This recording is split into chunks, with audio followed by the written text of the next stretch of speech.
an update on my video from yesterday about saturated ground. Met Ariane have now published their findings for the year 2023. It's been the warmest year on record here in Ireland and also one of the wettest. The head of climate services at Met Ariane says, and I quote, "Ireland has seen a remarkable year with rainfall and warming at unprecedented levels at times. These record-breaking extremes have knock-on consequences to much of society. Past weather events are no longer a reliable indicator of future weather events, but knowing this allows us to better plan and adapt to our changing climate." I'd argue that experimental forestry, growing eucalyptus trees, should absolutely be part of that adaptation planning for future climate change.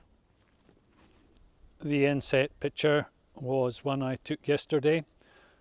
I drilled a few holes here to demonstrate just how quickly eucalyptus dry up boggy ground. It hasn't rained today, it's fair to say, though there's absolutely no water in that hole now. I'd love to hear others' experience of their ground. Certainly the very first video that I uploaded about eucalyptus and wet ground, I described just how saturated it was in this particular area and how much of an improvement there's been since planting these eucalyptus. This was the area of ground that was absolutely soaking yesterday with small puddles on the surface. It's definitely not dry, although it's definitely a lot less waterlogged than it was. I'm delighted with some of these globulus. Definitely going to be planting more globulus. I'm not all gloom and doom. I see economic opportunities, especially for Ireland, one of the best regions in the world for growing trees.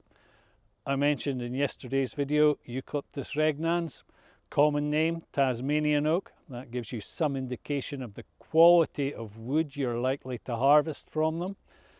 Those I planted here grew 3.5 metres in 1 year. So you're going to be harvesting high volumes of high quality sawn log in as little as 10 to 15 years. Compare that to native species oak, 80 years to maturity.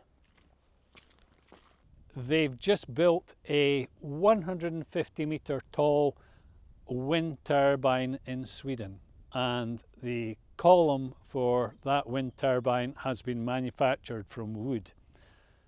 Can you imagine the market possibilities if all wind turbines globally, if the towers were all made from environmentally more friendly and sustainable wood products? Growing the world's wind turbines would be a substantial undertaking, a corporate, large-scale undertaking. However, there's still a lot that the little people, the small landowners, people with an acre, even half an acre of land, can do to mitigate climate change. Particularly here in Ireland, where turf is still harvested, if that's the right word, dug out of the bogs and burnt as fuel. Eucalyptus logs are far better fuel for your fire or stove. And if you've been following along, then you'll have seen me planting these Eucalyptus Road in what is a very soggy wet patch. I'm pretty sure there's an underground stream runs down the side of my property and it outflows here, and even in the summer this is the last area of my land to dry out. Anyway, you'll have seen me, if you've been following along, you'll have seen me planting these Eucalyptus rodwai here. Eucalyptus rodwai are a swamp gum, fabulous for drying up boggy ground. They're also grown commercially for firewood and can be coppiced. I do have some Eucalyptus rodwai left, though I no longer have any seed, and seed is very scarce. So if you want to have an impact on your boggy ground and grow your own firewood, then this would definitely be one of my picks for Ireland, because those I've planted here have been very wind resilient. December didn't feel as though it was that windy, though there were actually 4 named storms, and that direction is the Atlantic northwest, and they just come barreling in.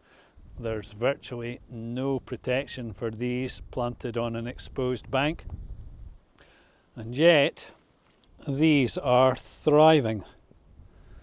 Look at the fabulous lush green growth on these, totally unaffected by the storms. Fantastic, it's amazing. It's only the 4th of January, so the season hasn't even gotten going, and yet these subcrenulata are already bursting with new growth. Incredible.